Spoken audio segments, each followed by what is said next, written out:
In this video, I'm going to show you how you can easily crop an image to make picture fit for wallpaper on your iPhone. Be sure to watch the video to the very end so you don't make any mistakes, and of course do not forget to like this video and subscribe to my channel. So let's begin, and first off, open up Photos app and then just find an image that you want to use. Then just open it up and tap on Edit. Then tap at that crop icon and then tap at this sign. And that's where you can crop an image in different ways. If you want to crop it to fit the wallpaper size, just hit where it says wallpaper.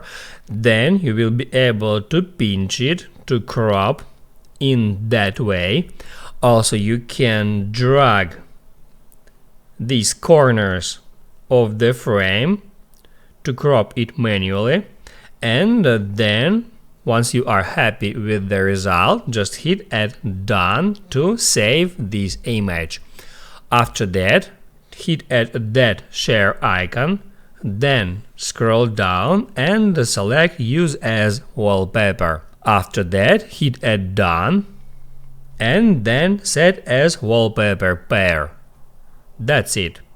Now you can write down in the comments below if you have any questions about that tutorial, and also I recommend you to check out my iPhone tutorials playlist, which you can easily find in the description. Hit the like button if you liked that video, and see you in the next one.